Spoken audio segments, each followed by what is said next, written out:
Hello guys, welcome to RP academy. तो दोस्तों, आज हम लोग यहाँ पर अपना नया चैप्टर स्टार्ट कर रहे हैं, kinase theory of employment.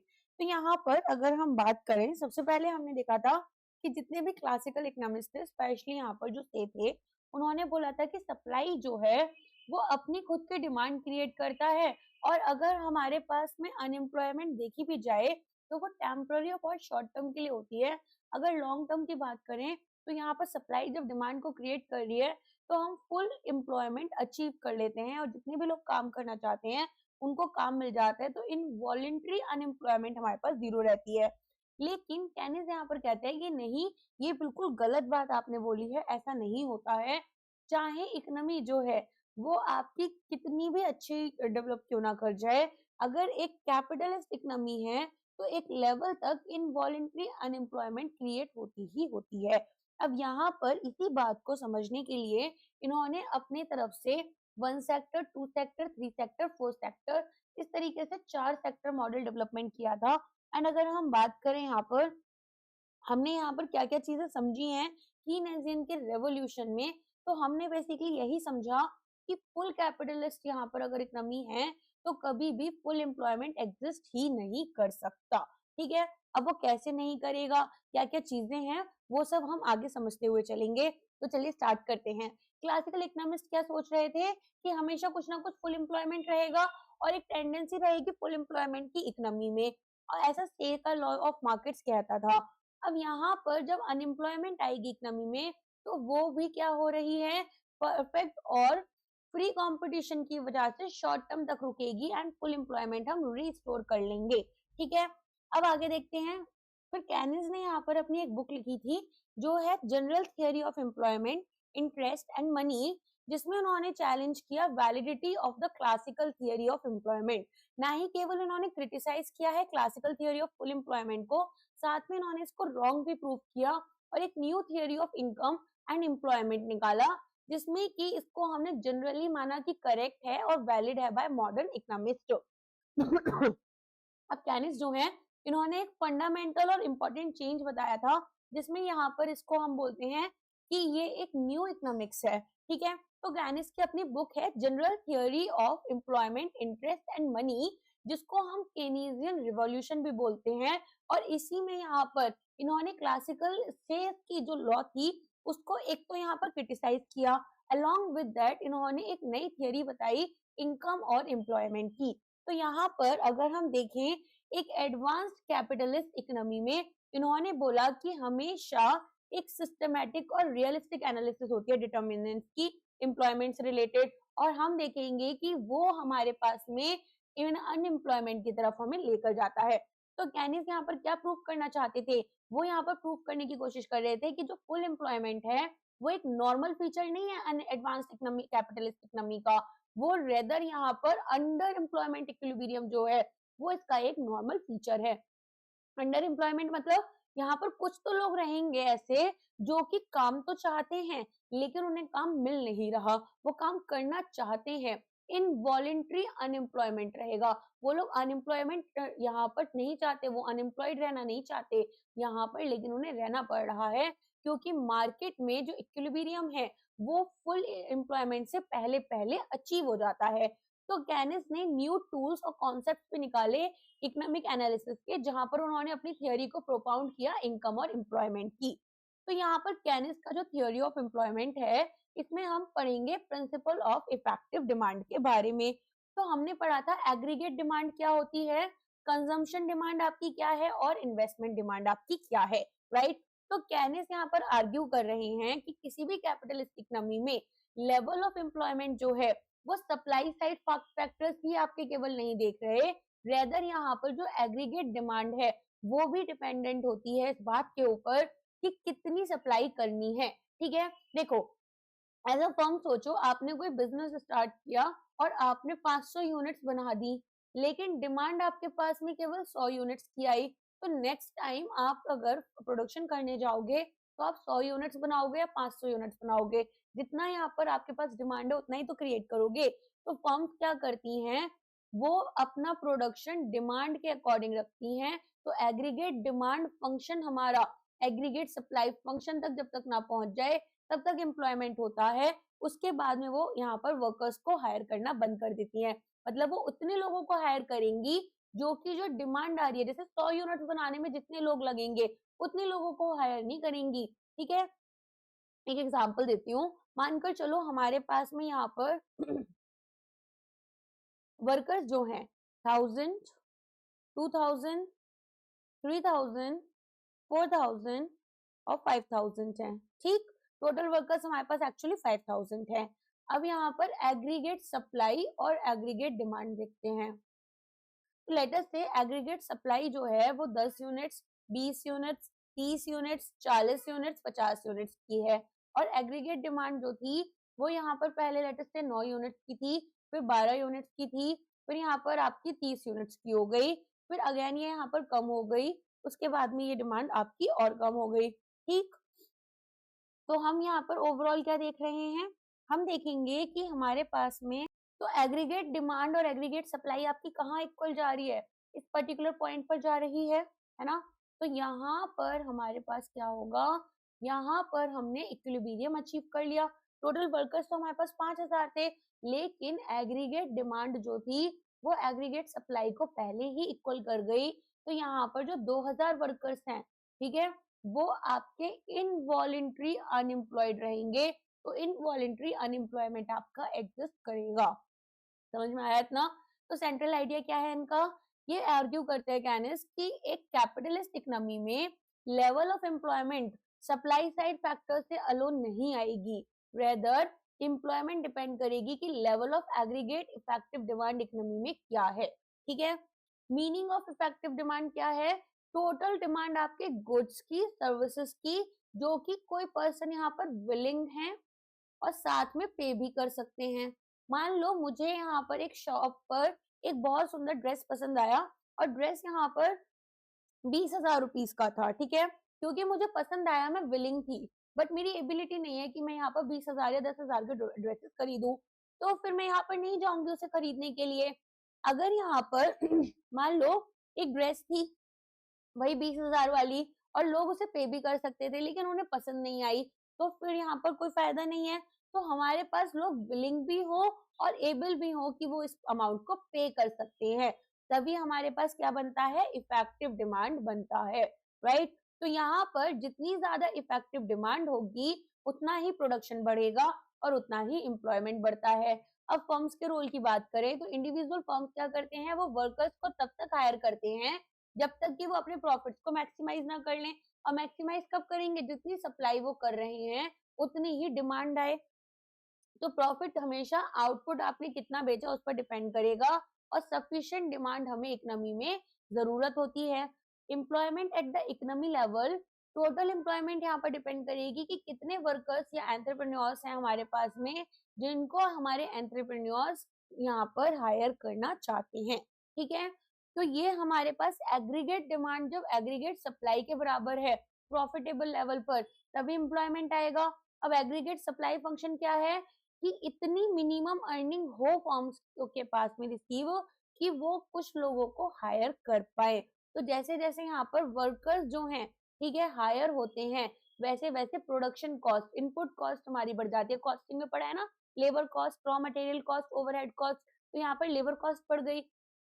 Aggregate demand function की बात करें तो टोटल एक्सपेक्टेड सेल प्रोसीड्स हमारे आउटपुट से एट डिफरेंट एम्प्लॉयमेंट लेवल, ठीक है, ये कितनी आ रही है कि यहाँ पर हमारे पास में क्या देख रहे हैं हम कि जो मैंने सामान बेचा है उससे मुझे कितना यहाँ पर रेवेन्यू जनरेट हो सकता है अलग अलग एम्प्लॉयमेंट लेवल पर, वो हमें बताता है हमारा एग्रीगेट डिमांड। और ये किससे होगा, कंजम्पशन और इन्वेस्टमेंट एक्सपेंडिचर से।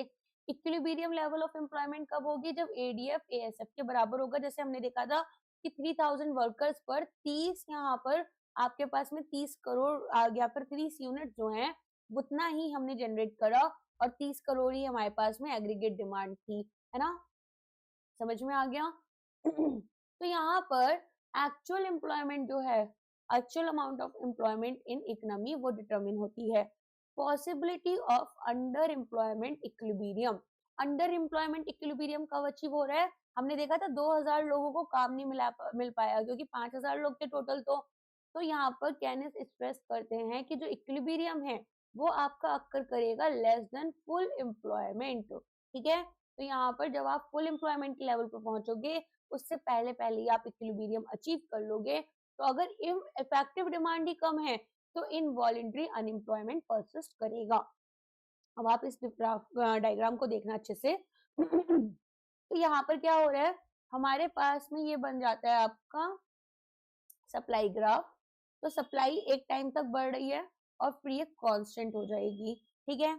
अब अगर मैं बात करूं यहाँ पर आपकी एग्रीगेट डिमांड की, तो एग्रीगेट डिमांड कर्व इनिशियली काफी स्पीड में बढ़ेगा और धीरे धीरे यहाँ पर कांस्टेंट होना शुरू हो जाता है, फ्लैट होना शुरू हो जाता है। ये जो ई से एडी वाला लेवल शो कर रहा है ना, इसमें ये यहाँ पर क्या हो रहा है, आपका फ्लैट होना शुरू हो जाता है। तो हम क्या देख रहे हैं कि एग्रीगेट डिमांड बढ़ती तो है, लेकिन एक पॉइंट पर आकर कांस्टेंट होनी शुरू हो जाती है और हमारी जो सप्लाई है वो यहाँ पर आपके साथ क्या हो रहा है, एक लेवल तक बढ़ेगी और बढ़ने के बाद में कांस्टेंट होनी शुरू हो जाएगी। तो जिस मूवमेंट पर, जिस पॉइंट पर इंटरसेक्ट करेगा आपका एडी एएस के साथ में, वहां हमने इक्विलिब्रियम अचीव कर लिया। अब यहाँ पर अगर हम देखें तो सबसे पहले हमारे पास में N1 नंबर लोग एम्प्लॉयड थे। यहाँ पर एक्स एक्सिस पर नंबर ऑफ पीपल एम्प्लॉयड है और वाई एक्सिस पर कितनी एक्सपेक्टेशन रिसिप्ट से हमारी, कितना रेवेन्यू हम एक्सपेक्टेड है, ठीक है। तो N1 पर हमारे पास में H तक का रेवेन्यू आ रहा था, लेकिन तब तक हमारी डिमांड बढ़ रही थी। अब डिमांड बढ़ते बढ़ते N2 लेवल तक हमने लोगों को एम्प्लॉय किया, क्योंकि जैसे जैसे डिमांड बढ़ रही है उतनी ही सप्लाई बढ़ानी पड़ेगी, तो लोगों को भी हायर करा गया। और एक पॉइंट आया जब हमारा एग्रीगेट डिमांड और एग्रीगेट सप्लाई मीट कर जाते हैं, बराबर हो जाते हैं, तो ये है आपका ओएम। यहाँ पर जो हमारी कंपनी है वो मैक्सिमम प्रॉफिट्स अपने अर्न कर पा रही है। अब बियॉन्ड दिस पॉइंट क्या होगा, बियॉन्ड दिस पॉइंट हमने देखा डिमांड जो है वो फ्लैट होनी शुरू हो गई और अगर हम सप्लाई बढ़ा देंगे तो क्या होगा, कंपनीज को लॉस होने लगेगा। तो यहाँ पर N2 से लेकर NF के बीच में हमारे पास इनवॉलेंट्री अनएम्प्लॉयमेंट देखा जाएगा कि हमारे पास में यहाँ पर लोग काम तो करना चाहते हैं N2 से NF तक, लेकिन अब फर्म्स को रिक्वायरमेंट नहीं है, ठीक है। तो एग्रीगेट डिमांड फंक्शन जो है वो आपका क्या होगा, टोटल एक्सपेक्टेड रिसिप्ट्स, जो पैसा आपको मिल रहा है, मनी प्रोसीड्स जो हैं from the sale of goods and services at each level of employment. तो जो एक्सपेक्टेड इनकम अर्न की गई है बाय फर्म्स जब एक सर्टेन नंबर ऑफ लोगों को हमने हायर करा, इसको बोलेंगे एग्रीगेट डिमांड प्राइस, ठीक है। तो यहाँ पर जो हमारे पास में OH था, OM था, ये एग्रीगेट डिमांड प्राइस है। एम्प्लॉयमेंट डिटर्मिनेशन की बात करें तो एग्रीगेट डिमांड यहाँ पर एक इंपॉर्टेंट रोल प्ले कर रही थी कि जैसे जैसे डिमांड बढ़ रही थी वैसे वैसे लोग भी बढ़ते जा रहे थे। जब डिमांड कांस्टेंट हो गई, फ्लैट हो गई, तो हमने लोगों को हायर करना भी बंद कर दिया। तो ये लेवल ऑफ एम्प्लॉयमेंट देखते हैं किसी भी इकोनॉमी में। अगर एंटरप्रेन्योर्स एक्सपेक्ट करेंगे कि भाई डिमांड बढ़ेगी तो यहाँ पर ज्यादा लोगों को हायर करेंगे। अगर वो एक्सपेक्टेशन रख रहे हैं कि भाई डिमांड जो है वो गिर जाएगी, तो फिर वो लोगों को यहाँ पर ले ऑफ करना शुरू कर देंगे और एम्प्लॉयमेंट जो है वो डिक्लाइन हो जाएगी। तो एग्रीगेट डिमांड हमारे प्राइसेस जो है वो क्यों वैरी करते हैं, अलग अलग एम्प्लॉयमेंट लेवल थी हमारी। पहले इनिशियली N थी जब डिमांड बढ़ रही थी और वो N2 तक पहुंच गई। इसके बाद में डिमांड कांस्टेंट हुई तो यहाँ पर NF तक हमारे पास में इनवॉलेंट्री अनएम्प्लॉयमेंट देखा, है ना। तो डिफरेंट एम्प्लॉयमेंट लेवल पर डिफरेंट इनकम लेवल्स जनरेट हो रही हैं और जैसे जैसे इनकम चेंज होती है खर्चे भी वैसे वैसे चेंज होते हैं। हमने देखा था कंजम्पशन बढ़ जाता है अगर किसी की इनकम बढ़ गई और यहाँ पर इन्वेस्टमेंट भी बढ़ जाती है। तो एग्रीगेट डिमांड प्राइस जो है वो हमारे हायर एम्प्लॉयमेंट के साथ में राइज हो जाते हैं। तो जितने ज्यादा लोगों को हम हायर करेंगे उनकी कंजम्पशन डिमांड बढ़ जाएगी। तो कंपोनेंट्स क्या क्या रहते हैं एग्रीगेट डिमांड के, इसे ध्यान से समझना, यहाँ से हमारा मॉडल बनेगा। एग्रीगेट डिमांड कंजम्पशन, इन्वेस्टमेंट, इसके अलावा गवर्नमेंट एक्सपेंडिचर और X minus M that is net export आपका बताता है, ठीक है। इन सब का फंक्शन होता है। अब कंजम्पशन डिमांड तो हमें पता है कि हमारे पास एक लेवल तक तो देखो हमें रोटी कपड़ा मकान चाहिए, बेसिक नेसेसिटीज हैं। तो अगर किसी की इनकम जीरो है वो अपनी सेविंग्स खर्च करेगा, लेकिन कंजम्पशन डिमांड क्या होगी, आपके पास होनी ही होनी है। तो यहाँ पर एक होती है ऑटोनॉमस, याद होगा आपको पढ़ाया था, और एक यहाँ पर आपका फैक्टर रहता है जो इनकम से रिलेटेड होता है कि अगर इनकम बढ़ेगी तो यहाँ पर बी भी बढ़ जाएगा, अगर इनकम कम हो रही है तो बी कम होगा। और ए क्या है, ऑटोनॉमस डिमांड। ऑटोनॉमस डिमांड क्या था? वो डिमांड जो कि मेरी यहाँ पर तब भी होगी जब मैं कुछ भी अर्न नहीं कर रही। दैट इज कि मुझे फूड तो कंज्यूम करना ही है ना, क्लोथिंग तो हम पहनेंगे ही पहनेंगे, शेल्टर सबको चाहिए। तो यहाँ पर जब भी हम कंजम्पशन की लाइन शुरू करते हैं, वो कहाँ से करते हैं? थोड़ा ऊपर से करते हैं, वो कभी भी जीरो से शुरू नहीं होती। तो कंजम्पशन का हमारा जो कभी भी ग्राफ बनेगा, तो वो कैसे बनता है? Consumption is equal to A plus B Y, right. अब अगर बात करें इन्वेस्टमेंट की, तो जो इन्वेस्टमेंट हमें करनी है, जी में आता है गवर्नमेंट एक्सपेंडिचर। अब गवर्नमेंट एक्सपेंडिचर की भी अगर मैं बात करूं, तो अगर इंफ्रास्ट्रक्चर है, ठीक है, तो यहाँ पर वो तो करते ही करती है गवर्नमेंट, अलग अलग प्रोजेक्ट्स पर काम तो करती ही है। तो गवर्नमेंट के पास में ना दो यहाँ पर फैक्टर होते हैं। एक होता है जैसे उसको इंफ्रास्ट्रक्चर बिल्ड करना है या फिर सोशल सर्विस करनी है। दूसरा होता है टैक्सेस। तो टैक्सेस से गवर्नमेंट को रेवेन्यू जनरेट होता है, और अगर चाहे गवर्नमेंट तो इन्हें कम कर देती है और हमारे हाथ में डिस्पोजेबल इनकम बढ़ जाएगी, है ना। तो यहाँ पर अब हमारे पास गवर्नमेंट एक्सपेंडिचर में भी दो कॉन्सेप्ट आ गए या फिर दो कॉन्स्टेंट्स आ गए। एंड देन नेट एक्सपोर्ट हमारा क्या है? जब हम फॉरेन ट्रेड करते हैं। तो सबसे पहले कंजम्पशन डिमांड की बात कर लेते हैं। डिस्पोजेबल इनकम किस बात पर डिपेंड करेगी? कि जितनी हायर हमारी इनकम है, उतना ही हायर हमारा कंजम्पशन है। अच्छा, केनिस का ना बेसिक मॉडल आया था, जिसमें इन्होंने केवल सी और आई को लिया था, फिर उन्होंने बाद में गवर्नमेंट स्पेंडिंग को बड़ा ऐड करा और बाद में फॉरेन ट्रेड को। तो चलिए स्टार्ट करते हैं। डिस्पोजेबल इनकम क्या होती है आपकी? जब मैंने सारे टैक्सेस पे कर दिए, उसके बाद में जो मेरे पास पैसा बचा है, जिसे मैं अपनी मर्जी से यूज कर सकती हूँ, ये होती है मेरी डिस्पोजेबल इनकम। अब प्रोपेंसिटी टू कंज्यूम यहाँ पर दो चीजों पर जाएगी। एक तो सब्जेक्टिव फैक्टर है कि देखो, अगर मेरे पास 10 लाख रुपए आए एज अ अर्निंग, तो जरूरी है कि मैं 10 के 10 लाख रुपए खर्च कर दूं। मैं हो सकता है कुछ यहाँ पर सेव करूं, और जरूरी नहीं है कि वो जो सेविंग है वो भी मैं इन्वेस्ट ही करूं। और दूसरा यहाँ पर लाइफ स्टाइल एस्पिरेशन, कि मैं यहाँ पर क्या चाहती हूँ, मैं अपने वीकेंड्स पर ज्यादा स्पेंडिंग करना चाहती हूँ, पैसा आते ही उसे उड़ाना है, खर्च करना है, या फिर अपने फ्रेंड्स के साथ पार्टी में जाना है, या फिर उसे सेव करना है कुछ और समझदारी के साथ में, वो सब मेरे ऊपर होगा। ऑब्जेक्टिव फैक्टर्स होते हैं जैसे प्राइस लेवल क्या चल रहा है, इन्फ्लेशन एंड ऑल, टैक्सेशन क्या है, एंड रेट ऑफ इंटरेस्ट क्या है, ठीक है। तो शॉर्ट रन में कंजम्पशन फंक्शन जो है वो स्टेबल रहता है, और जो कंजम्पशन है वो आपका इनकम के साथ में बढ़ जाता है। डिटर्मिनेंट्स ऑफ इन्वेस्टमेंट डिमांड देखते हैं अब। तो डिटर्मिनेंट्स ऑफ इन्वेस्टमेंट डिमांड में आप क्या देखेंगे? कि इन्वेस्टमेंट मेनली आपकी रेट ऑफ इंटरेस्ट और मार्जिनल एफिशिएंसी ऑफ कैपिटल के ऊपर डिपेंडेंट रहती है। तो सबसे पहले अगर मैं बात करूं रेट ऑफ इंटरेस्ट की, तो रेट ऑफ इंटरेस्ट हमने देखे थे कि स्टिकी से होते हैं शॉर्ट रन में, उतना ज्यादा यहाँ पर ये चेंज नहीं हो रहे। लेकिन मार्जिनल एफिशिएंसी ऑफ कैपिटल क्या होती है? कि अगर एक यूनिट एक्स्ट्रा कैपिटल मैंने इन्वेस्ट करा, तो यहाँ पर मुझे एग्जैक्टली कितना रेट ऑफ रिटर्न्स मिल सकता है। तो अगर मेरी प्रॉफिट एक्सपेक्टेशंस हाई हैं, तो मैं ज्यादा इन्वेस्टमेंट करूंगी। अगर मेरी प्रॉफिट इन्वेस्टमेंट एक्सपेक्टेशन ज्यादा नहीं है, ठीक है, तो यहाँ पर इन्वेस्टमेंट मेरी गिर जाएगी। तो अब आगे देखते हैं। अगर बिजनेस टर्न करेगा पैसिमिस्टिक, तो यहाँ पर इन्वेस्टमेंट आपकी गिर जाती है। फ्रीक्वेंट चेंजेस अगर बिजनेस एक्सपेक्टेशंस में हो रहे हैं, तो इन्वेस्टमेंट डिमांड हमारी हाईली वॉलेटाइल है। फैक्टर्स जो कि हमारी मार्जिनल एफिशिएंसी ऑफ कैपिटल को अफेक्ट करते हैं। कंज्यूमर डिमांड हमारी एक्सपेक्टेड कितनी है, गवर्नमेंट की टैक्सेशन पॉलिसी क्या है, और टेक्नोलॉजिकल चेंजेस क्या हो रहे हैं। तो यहाँ पर एक बार देखते हैं एडी ग्राफ को। तो आपके पास में इनकम, ठीक है, प्राइसेस, इनका एक रिलेशनशिप बन रहा है। अब यहाँ पर अगर आप समझेंगे धीरे धीरे, तो आप देखेंगे कि जो नेशनल आउटपुट है वो आपका बढ़ता जा रहा है, और प्राइसेस जो हैं वो भी यहाँ पर हम देख रहे हैं कि बढ़ते जा रहे हैं।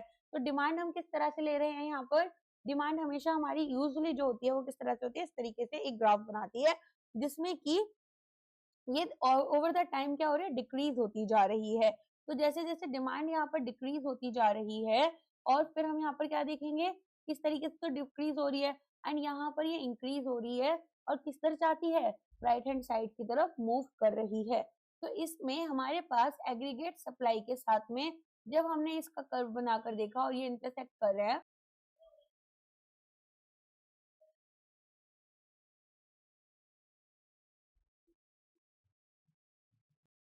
देखो, अब ना अलग अलग पॉइंट्स देखना।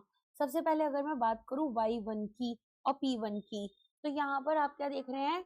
कि हमारे पास में हॉरिजॉन्टल पार्ट है एएस का, है ना, ये जो पार्ट है ये हॉरिजॉन्टल पार्ट है एएस का। इसका मतलब है कि हमारे पास सीवियर अंडर एम्प्लॉयमेंट है और अनयूज्ड कैपेसिटी है, हम अपने वर्कर्स को यूज ही नहीं कर रहे।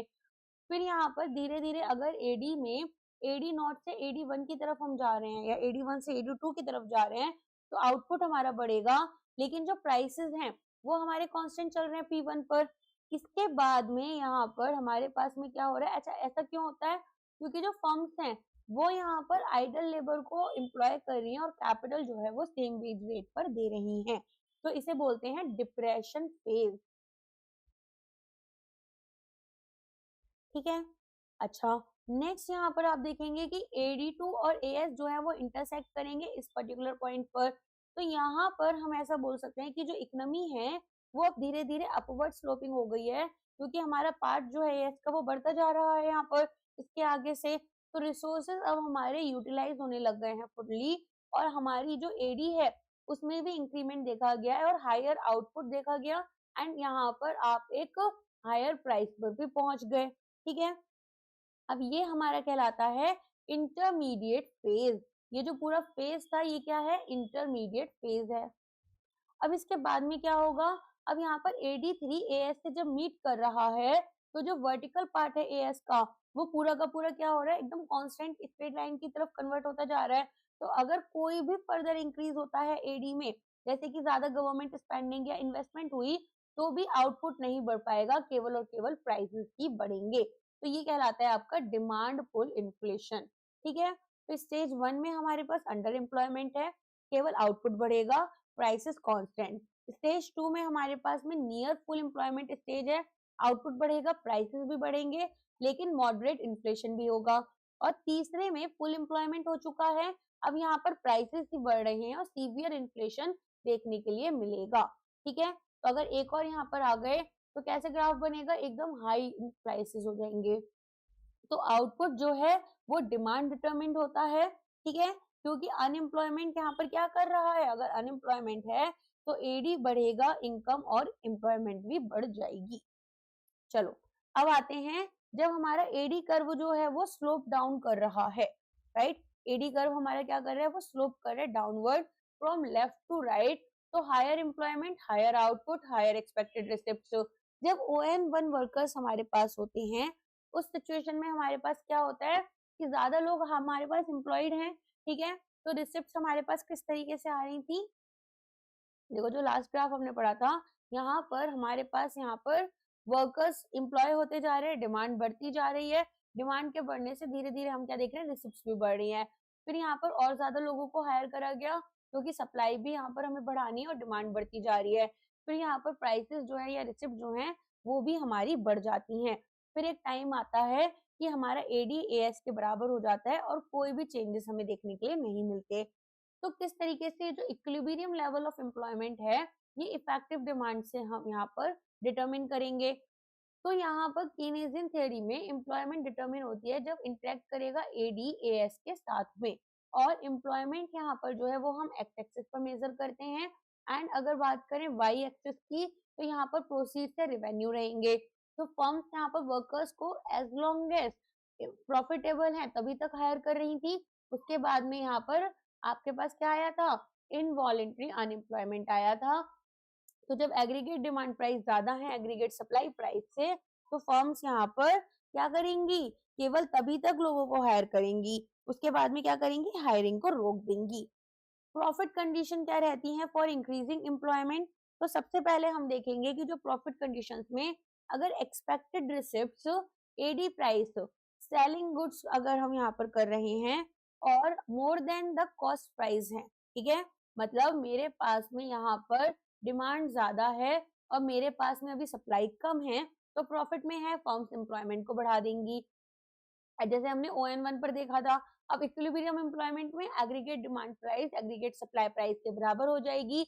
अब यहाँ पर कोई भी एक्स्ट्रा प्रॉफिट बिजनेस अर्न नहीं कर पाएगा, क्योंकि डिमांड बढ़ेगी नहीं, इसलिए वो यहाँ पर प्रोडक्शन भी इसी पॉइंट तक रोक देगा और किसी को भी न्यू हायरिंग्स नहीं करेगा। ठीक है। इफेक्टिव डिमांड की बात करें तो इफेक्टिव डिमांड अब हमें समझ में आ गई कि लेवल ऑफ एग्रीगेट डिमांड जहाँ पर AD प्राइस AS प्राइस के बराबर है। इक्विलिब्रियम पॉइंट डिटरमाइन करता है कि जो एक्चुअल एम्प्लॉयमेंट लेवल है वो इकोनॉमी में क्या रहेगी। तो output, income, employment level short run में हम केनिस के मॉडल के थ्रू डिटरमिन करते हैं। जितनी इफेक्टिव डिमांड हाई उतना ज्यादा एम्प्लॉयमेंट, जितनी लो उतना अनएम्प्लॉयमेंट। ठीक है। Under employment equilibrium, demand deficiency problem. तो अब यहाँ पर आप देखेंगे कि जो आपकी इक्विलिब्रियम होती है, ठीक है, वो हमारी कब अचीव हो गई, जब हमारे पास सभी वर्कर्स एम्प्लॉयड भी नहीं हुए थे। तो उससे पहले पहले हमारी जो पूरी की पूरी इकोनॉमी थी वो कहाँ पहुंच गई, इक्विलिब्रियम पर पहुंच गई। अच्छा, एक बार ना ये वाला ग्राफ देखते हैं जिसमें कि हमें यहाँ पर एक्स एक्सिस पर हमने क्या रखा है, इनकम या आउटपुट रखा है, एग्रीगेट सप्लाई, और वाई एक्सिस पर हमने रखी है एग्रीगेट डिमांड। तो हमारे पास ये 45 डिग्री की लाइन बन रही है। अब ये जो 45 डिग्री की हमारी लाइन बन रही है, ये क्या रिप्रेजेंट कर रही है, ये रिप्रेजेंट कर रही है आपकी एग्रीगेट सप्लाई या फिर आउटपुट। अच्छा, अब जितना भी पॉइंट है ऑन दिस लाइन, ये हमें aggregate demand equals to aggregate supply दिखा रहा है। ठीक है, तो यहाँ पर एग्रीगेट डिमांड एग्रीगेट सप्लाई के बराबर पहुंच गया ई पर।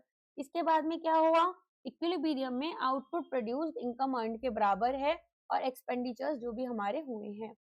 अब यहाँ पर हम क्या देख रहे हैं, हम देखेंगे कि जो एग्रीगेट डिमांड और एग्रीगेट सप्लाई है वो आपकी बराबर हो गई है ना। तो इक्विलिब्रियम में आउटपुट प्रोड्यूस किसके बराबर होता है, कितनी इनकम आपने अर्न की और कितने खर्चे आपने किए हैं।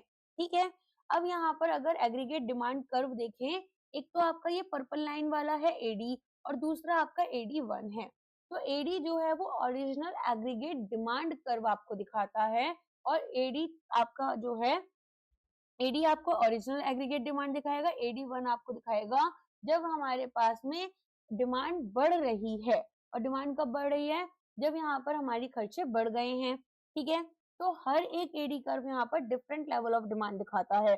पॉइंट ऑफ इक्विलिब्रियम की बात करें तो जब एडी एएस के बराबर होता है तो हमारे पास इक्विलिब्रियम अचीव होगा। तो अगर एडी 1 में देखोगे तो ई1 यहाँ पर आता है इस पॉइंट पर। ठीक है, जिसका सिंपल सा मतलब है, इसका सिंपल सा मतलब है कि अंडर एम्प्लॉयमेंट इक्विलिब्रियम है, एडी और एएस एक दूसरे के बराबर बहुत लो लेवल ऑफ इनकम पर आ गए और इकोनॉमी जो है वो बहुत ही लो आउटपुट पर ही इक्विलिब्रियम अचीव कर चुकी है। तो यहाँ पर जितने भी रिसोर्सेज थे वो तो एम्प्लॉय हुए ही नहीं, जो लेबर थी वो तो हायर हुई नहीं, अभी काफी ज्यादा यहाँ पर अंडर एम्प्लॉयमेंट देखने के लिए मिला। यहाँ पर लोग काम तो करना चाह रहे हैं लेकिन उनके पास काम होगा नहीं क्योंकि फर्म्स को जरूरत नहीं है। ठीक है, और ई पर क्या होगा, फुल एम्प्लॉयमेंट लेवल होगी आपकी, जब यहाँ पर लेवल ऑफ इनकम और आपके जो आउटपुट है वो करस्पॉन्डिंग टू आपकी फुल एम्प्लॉयमेंट देखी जाएगी, जितने भी रिसोर्सेज हैं वो फुल्ली यूटिलाइज्ड हैं। एक वर्टिकल गैप देखा जाता है ईबी, यहाँ पर एक वर्टिकल गैप है ईबी। ये वर्टिकल गैप जो है ये अंडर एम्प्लॉयमेंट इक्विलिब्रियम पॉइंट है, जो कि हमें डिफ्लेशनरी गैप भी दिखा रहा है कि हमारी जो एग्रीगेट डिमांड है इसके शॉर्टफॉल की वजह से हमें यहाँ पर जरूरत है कि अब हम फुल एम्प्लॉयमेंट अचीव कर लें। ठीक है, और इसी वजह से हम यहाँ पर फिर ऊपर की तरफ चले जाते हैं। तो कहने से यहाँ पर क्या बोलते हैं, वो बोलते हैं कि इकोनॉमी तो इक्विलिब्रियम पर सेटल कर जाती है जहाँ पर फुल एम्प्लॉयमेंट से कम एम्प्लॉयमेंट हुआ है। और ऐसा क्यों हो रहा है, क्योंकि एग्रीगेट डिमांड इनसफिशिएंट है। तो फुल एम्प्लॉयमेंट गवर्नमेंट इंटरवेंशन की जरूरत पड़ेगी फुल एम्प्लॉयमेंट को अचीव करने के लिए। और ये हमारा कैसे होगा, या तो पब्लिक मनी को बढ़ा दें, ये फिस्कल स्टिमुलेट्स कर लें, है ना, एक्सपेंशन कर लें। तो इस तरीके से हम यहाँ पर क्या अचीव कर पा रहे हैं, हम यहाँ पर इक्विलिब्रियम अचीव कर पाते हैं। ठीक है, अब हमारा नेक्स्ट ग्राफ आ जाता है, इसको अभी हम समझेंगे अच्छे से। ठीक है, तो यहाँ पर अब हम इफेक्टिव डिमांड की बात करेंगे। अब जो इकोनॉमी है, ठीक है, हम इसमें क्या देख रहे हैं कि अलग अलग तरह के हमारे पास में यहाँ पर से क्या बन रहा था, आपका एग्रीगेट डिमांड फंक्शन और यहाँ से एग्रीगेट सप्लाई फंक्शन बन रहा था, राइट। तो N1 से N2 तक हमने देखा कि यहाँ पर एक लाइन जो है ये हमारी अंडर एम्प्लॉयमेंट आ जाती है क्योंकि जो एग्रीगेट डिमांड है वो एक टाइम पर कांस्टेंट हो गई। अब आ जाते हैं, इकोनॉमी जो है वो इक्विलिब्रियम रीच कर जाती है बिफोर हमारे सभी वर्कर्स एम्प्लॉयड होते हैं। तो इसका मतलब क्या है कि एडी और एएस अगर इक्वल हैं तो एम्प्लॉयमेंट आपकी लेस देन फुल एम्प्लॉयमेंट रहेगी। At point E equilibrium employment आपकी ON2 थी। फुल एम्प्लॉयमेंट लेवल पे हमारे पास में ON पर ठीक है। इस पॉइंट पर हम फुल एम्प्लॉयमेंट लेवल पर आ गए थे। जब इसके बाद में यहाँ पर अगर हम आगे इससे ज्यादा जाएंगे तो क्या होगा, अब एम्प्लॉयमेंट तो हमारे पास आ जाएगी आगे, मतलब लोग हैं हमारे पास, इनवॉलंटरी अंडर एम्प्लॉयमेंट एग्जिस्ट कर रहा है, लेकिन इकोनॉमी यहाँ पर एम्प्लॉय उस पर रहेगी नहीं। एंड यहाँ पर इसके अलावा हम क्या देख रहे हैं कि इनवॉलेंट्री अनएम्प्लॉयड लोगों की वजह से वर्कर्स जो हैं वो क्या हो गया, उनको काम नहीं मिल पाएगा और फर्म्स हायर कर लेंगी तो उनको लॉस हो जाएगा। तो क्लासिकल वर्सेस कीनेसियन व्यू में सप्लाई अपनी खुद की डिमांड क्रिएट करती है, फुल एम्प्लॉयमेंट गारंटीड है, कोई भी इनवॉलेंट्री अनएम्प्लॉयमेंट आपका एग्जिस्ट नहीं करता, डिमांड इनसफिशिएंट है, इक्विलिब्रियम आपका फुल एम्प्लॉयमेंट से नीचे है। इनवॉलेंट्री अनएम्प्लॉयमेंट जो है वो कॉमन है कैपिटलिस्ट इकोनॉमीज में। अब किस तरीके से हम यहाँ पर फुल एम्प्लॉयमेंट अचीव कर सकते हैं, तो एग्रीगेट डिमांड जो है वो हमारी इंक्रीज कैसे होती है, इन्वेस्टमेंट एक्सपेंडिचर बढ़ा सकते हो आप अपना, ठीक है, कंजम्पशन एक्सपेंडिचर अगर लोगों का बढ़ता है, और लेटर यहाँ पर हम देखेंगे कि जो गवर्नमेंट स्पेंडिंग है उसको बढ़ाकर और नेक्स्ट एक्सपोर्ट्स को, लेकिन ये हम आगे के मॉडल्स में पढ़ेंगे। तो एडी कर्व हमारा अपवर्ड शिफ्ट करेगा और नया इंटरसेक्शन पॉइंट हमारा क्रिएट होता है जब हम फुल एम्प्लॉयमेंट अचीव करते हैं। तो अनएम्प्लॉयमेंट के रीजन क्या क्या है, मार्जिनल एफिशिएंसी ऑफ कैपिटल जो है वो हमारी गिर जाती है, इन्वेस्टमेंट गिर जाती है, एग्रीगेट डिमांड गिर जाती है जिसकी वजह से डिसेशन आएगा और इनवॉलेंट्री अनएम्प्लॉयमेंट क्रिएट होता है। अब आते हैं हम हमारे किस तरीके से नेशनल इनकम को डिटरमिन करना है। तो मैंने आपको समझाया कि कंजम्पशन जो है वो ऑटोनॉमस कंजम्पशन प्लस आपका इनकम के ऊपर डिपेंडेंट होता है ना। तो यहाँ पर जो ऑटोनॉमस कंजम्पशन है वो हमारा कुछ ना कुछ हमेशा अवेलेबल रहेगा, इसलिए कंजम्पशन लाइन हमेशा जीरो से थोड़ा ऊपर जाएगी। एंड यहाँ पर हमारे पास एक 45 डिग्री पर हमने लाइन बनाई है, ठीक है, इतना याद रखना। अब आगे देखो, तो सबसे पहले तो टू सेक्टर मॉडल लेकर आई कीनेसियन, जिसमें कि इनको डिटरमिन करना था कि केवल दो ही सेक्टर्स लेकर चलेंगे, एक तो हाउस होल्ड और एक आपके फर्म्स। तो यहाँ पर गवर्नमेंट और फॉरेन ट्रेड को अभी हम जीरो लेकर चलेंगे। तो की इकोनॉमिक रिलेशनशिप में हम देखेंगे कि जो नेशनल इनकम है वो किसके बराबर है, कि कितना कंजम्पशन हो रहा है और कितनी इन्वेस्टमेंट हो रही है। तो कंजम्पशन एक फंक्शन होता है इनकम का। तो आई जो है वो हमारा ऑटोनॉमस होता है, फिक्स्ड इन्वेस्टमेंट है, ठीक है, और इंडिपेंडेंट है इनकम के। तो यहाँ पर कुछ ना कुछ सेविंग्स या फिर कुछ ना कुछ इन्वेस्टमेंट हम कर कर रखते हैं, एज ये हमें अगेन कुछ अर्निंग्स देती है। तो कंजम्पशन फंक्शन हाउस होल्ड क्या करेंगे, अपना कुछ जो पार्ट है इनकम का कंजम्पशन पर खर्च करेंगे। तो कैनस ने यहाँ पर सी को अगेन ए प्लस बी वाई लिया, ऑटोनॉमस कंजम्पशन, और बी क्या है, ये आपका मार्जिनल प्रोपेंसिटी टू कंज्यूम है। एंड हम देखेंगे कि कंजम्पशन इंक्रीज तो करेगा, लेकिन ऐसा नहीं है कि यहाँ पर पूरा का पूरा हम कंजम्पशन में ही खर्च कर देंगे पैसा। फिर आता है सेविंग। सेविंग क्या होती है, सेविंग होती है कि हमारे पास में कितनी इनकम है और कितना कंजम्पशन हमने कर लिया उसमें से, उसका डिफरेंस, क्योंकि बाकी पैसा बच जाएगा। तो यहाँ पर सेविंग को हम ऐसा बोल सकते हैं कि जो इनकम फ्लो में होने वाला लीकेज है वो हमारी सेविंग है, राइट। अब इसको याद रखना। अब आगे देखो, तो इन्वेस्टमेंट हमने देखा इंडिपेंडेंट है इनकम के, और आई हमारा कांस्टेंट या फिर ऑटोनॉमस है। तो नेशनल इनकम इक्विलिब्रियम कंडीशन हमारी कौन सी है, कि जब हमारी प्लान्ड सेविंग्स हमारी प्लान्ड इन्वेस्टमेंट के बराबर है तो एग्रीगेट सप्लाई एग्रीगेट डिमांड के बराबर होगी, और इनकम जो है वो कंजम्पशन प्लस इन्वेस्टमेंट के इक्वल जाएगी। तो जब सेविंग हमारी इन्वेस्टमेंट से ज्यादा है तो इनकम क्या होगी, गिर जाएगी। देखो, अगर मैंने ज्यादा पैसा सेव करा और कम इन्वेस्ट करा तो इन्वेस्टमेंट से मिलने वाले रिटर्न्स भी तो मेरे गिर गए यहाँ पर, है ना। तो इसीलिए इनकम फॉल हो जाती है। अगर सेविंग हमारी कम है और इन्वेस्ट हम ज्यादा कर रहे हैं तो इनकम बढ़ जाती है। तो सेविंग अगर इनकम के इन्वेस्टमेंट के बराबर है तो इनकम हमारी स्टेबल है, इक्विलिब्रियम होगा। तो ग्राफिकल एक्सप्लेनेशन में हम देखेंगे कि 45 डिग्री पर जितने भी हमारे पॉइंट्स हैं वाई के, वो सब हमारे एक्सपेंडिचर आएंगे, ठीक है। तो यहाँ पर ये सभी पॉइंट्स हमारे एक्सपेंडिचर बताते हैं। सी प्लस आई की जो हमारी लाइन है ये हमें क्या बता रही है, इक्विलिब्रियम इनकम बताएगी, ठीक है। चलो, अब पॉइंट ऑफ इंटरसेक्शन हमने देख लिया कि यहाँ पर equilibrium level of national income हमें देखने के लिए मिलता है। अंडर एम्प्लॉयमेंट इक्विलिब्रियम में हमने क्या देखा कि इक्विलिब्रियम इनकम जो है वो हमारी फुल एम्प्लॉयमेंट से कम है। केनिस ने रिजेक्ट कर दिया क्लासिकल फुल एम्प्लॉयमेंट अजम्पशन। तो कोई भी ऑटोमेटिक फोर्स यहाँ पर गारंटी नहीं करती है फुल एम्प्लॉयमेंट को, इनसफिशिएंट इन्वेस्टमेंट डिमांड देखी जाती है। Determination of equilibrium national income, algebraic analysis, Keynes का टू सेक्टर मॉडल आया, बेसिक इक्विलिब्रियम कंडीशन। तो एक सिंपल क्लोज्ड इकोनॉमी में जहां पर कोई भी गवर्नमेंट या फॉरेन सेक्टर नहीं है, वाई क्या है आपका सी प्लस आई के बराबर है, कंजम्पशन एक्सपेंडिचर और इन्वेस्टमेंट एक्सपेंडिचर। कंजम्पशन फंक्शन की बात करें तो ये हमारा C is equal to A plus B Y था, जहां पर ए ऑटोनॉमस और बी जो है वो एमपीसी था, ठीक है। और बी वाई दिखाता है कि इंड्यूस्ड कंजम्पशन हमारा कितना है, इंड्यूस्ड कंजम्पशन एज इन यहाँ पर जैसे जैसे मेरी इनकम बढ़ी है वैसे वैसे जो कंजम्पशन बढ़ रहा है। तो इन्वेस्टमेंट फंक्शन ऑटोनॉमस था, कांस्टेंट था, तो हमने क्या किया, अब यहाँ पर जो हमारी इनकम है वो कंजम्पशन और इन्वेस्टमेंट के बराबर है, तो कंजम्पशन हमने यहाँ पर सी का क्या लिया था ए प्लस बी वाई, और आई जो है वो आई ए ले लिया। तो यहाँ पर y माइनस बी वाई कर इस तरीके से आप सब्स्टिट्यूट करोगे तो आपको क्या देखने के लिए मिलेगा, आपको यहाँ पर ना आई ए जो है, ठीक है, उन सबको एडजस्ट करने के बाद में एक इक्विलिब्रियम नेशनल इनकम मिलेगी, जिसमें 1/1 माइनस बी को आप एक के कांस्टेंट या फिर मल्टीप्लायर की तरह ले सकते हो, ठीक है। और ए प्लस आई ए जो है वो आपका एक ऑटोनॉमस एक्सपेंडिचर हो गया, ठीक है।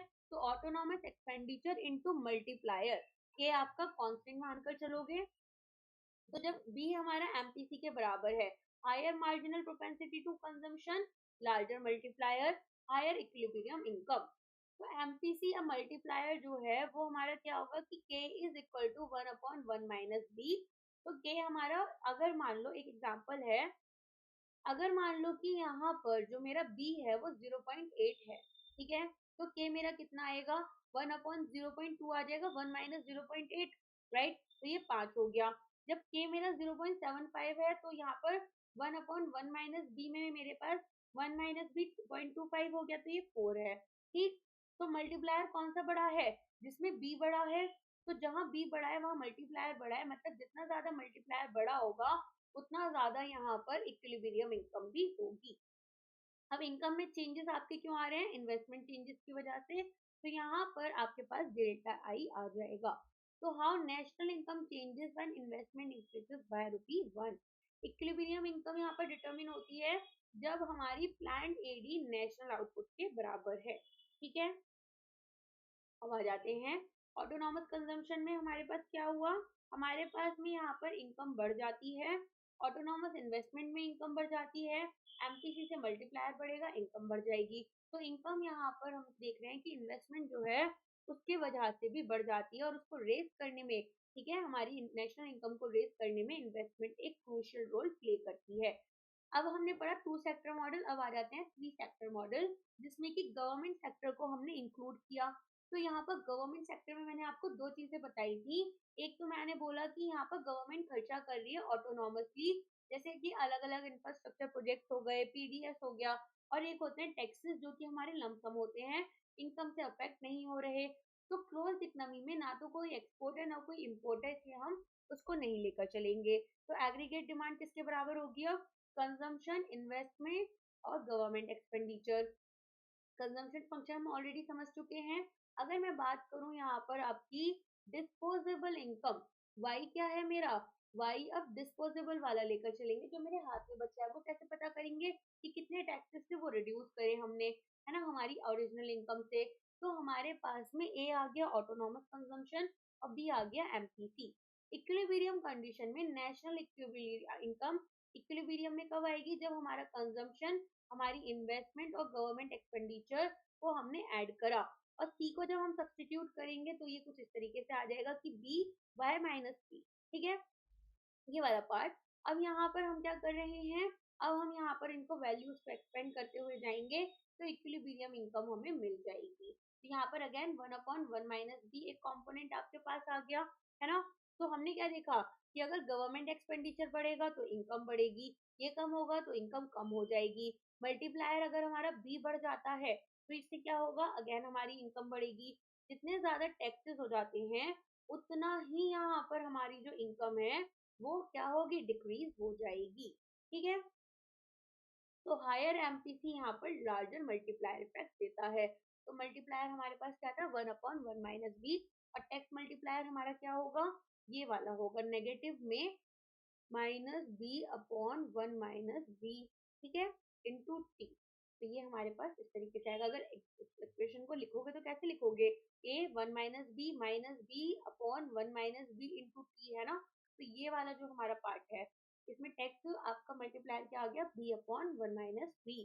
तो नेगेटिव साइन क्या दिखा रहा है कि हमारा नेगेटिव कोरिलेशन है इनकम के साथ में। अगर टैक्स बढ़ेंगे तो यहाँ पर इनकम कम हो जाएगी। इसके बाद में आते हैं हम हमारे 4 सेक्टर मॉडल पर। तो जब हमारे पास हाउस होल्ड, फर्म्स, गवर्नमेंट और फॉरेन सेक्टर सब कुछ है, ठीक है, तो ओपन इकोनॉमी में गवर्नमेंट इंटरवेंशन होगा। तो नेशनल इनकम हमारी कैसे डिटरमिन होती है, जब एग्रीगेट डिमांड एग्रीगेट सप्लाई के बराबर है। फिर नेट एक्सपोर्ट्स में हमें जाना होगा। तो यहाँ पर हमने इतना पार्ट तो ऑलरेडी समझ लिया था कि इक्विलिब्रियम कंडीशन हमारी कब होगी, है ना। तो इक्विलिब्रियम नेशनल इनकम आपकी तब आती है जब इनकम हमारी कंजम्पशन, इन्वेस्टमेंट, गवर्नमेंट एक्सपेंडिचर और फॉरेन ट्रेड यानी एक्सपोर्ट हमारे पास होते हैं। तो यहाँ पर अब हम इसको वैल्यूज को सब्स्टिट्यूट करते हुए चलेंगे। तो हमारे पास क्या आ जाएगा, इनकम आ जाएगा equilibrium level of national income पर हमारे 4 सेक्टर मॉडल में, जैसे ही हम वैल्यूज को पुट करेंगे। तो गवर्नमेंट इन्फ्लुएंस की बात करें, अगर यहाँ पर गवर्नमेंट की स्पेंडिंग बढ़ेगी तो एग्रीगेट डिमांड बढ़ेगी, हमारे यहाँ पर इनकम बढ़ जाएगी। टैक्सेस बढ़ेंगे, डिस्पोजेबल इनकम कम हो जाएगी। फॉरेन ट्रेड में अगर एक्सपोर्ट बढ़ते हैं तो हमारे पास में इनकम बढ़ जाती है। अगर इनकम आपके इम्पोर्ट बढ़ रहे हैं तो हमारी नेट इनकम कम हो जाती है। तो ट्रेड सरप्लस कब होता है, जब एक्सपोर्ट हमारे इम्पोर्ट से ज्यादा है, और ट्रेड डेफिसिट जब हमारे एक्सपोर्ट इम्पोर्ट से कम है। तो फॉरेन ट्रेड मल्टीप्लायर हम कैसे ले सकते हैं, यहाँ पर capital M is equal to small M into Y, ठीक है। तो स्मॉल एम हमारे पास में क्या बनेगा, यहाँ पर स्मॉल एम हमारा रहेगा मार्जिनल प्रोपेंसिटी टू इम्पोर्ट, कि अगर हमने 1 यूनिट से और इम्पोर्ट करा तो यहाँ पर हमें कितना नुकसान हो सकता है। तो जितने ज्यादा इम्पोर्ट हो जाएंगे उतना ही छोटा हमारा मल्टीप्लायर बनकर आएगा। तो एडी कर्व जो होता है वो हमारा यहाँ पर 45 डिग्री की लाइन जो है वो अगर हमारी किस पर बन रही है, यहाँ पर एएस की बन रही है, तो इक्विलिब्रियम कब आएगा, जब एडी हमारे इंटरसेक्ट करेगा इस 45 डिग्री की लाइन को, ठीक है। तो इस तरीके से कभी एडी हमारा इंटरसेक्ट करेगा और हम इक्विलिब्रियम को अचीव कर लेंगे। इसी के साथ में 4 सेक्टर मॉडल जो है वो भी हमारा कंप्लीट हो जाता है, और हमें समझ आ जाता है कि कैनिस ने सिंपल सा ये बोला है कि जो कैपिटल इकोनॉमी है इसमें फुल एम्प्लॉयमेंट अचीव करना बहुत मुश्किल है, और अगर हमें फुल एम्प्लॉयमेंट अचीव करना है तो गवर्नमेंट का इंटरवेंशन लगेगा, ठीक है। चलिए आज के लिए बस इतना ही है। इसी के साथ में सेबी का जो इकोनॉमिक्स वाला पार्ट है वो 100% आपका मेरे एंड से कंप्लीट हो चुका है। स्टैटिक वाला पार्ट अगर बात करें हमारे करंट अफेयर्स वाले पार्ट की, तो वो मैं आपके लिए लाती रहती हूँ वीडियोस, ठीक है। अभी अक्टूबर वाली मैंने ऑलरेडी रिकॉर्डिंग शुरू कर दी है, बस 1 घंटे का रिकॉर्डिंग और बचा है अराउंड, उसके बाद में ये वीडियो कल तक अपलोड हो जाएगी। चलिए अब मिलते हैं हमारी नेक्स्ट वीडियो में। आज के लिए बस इतना ही है। Thank you so much.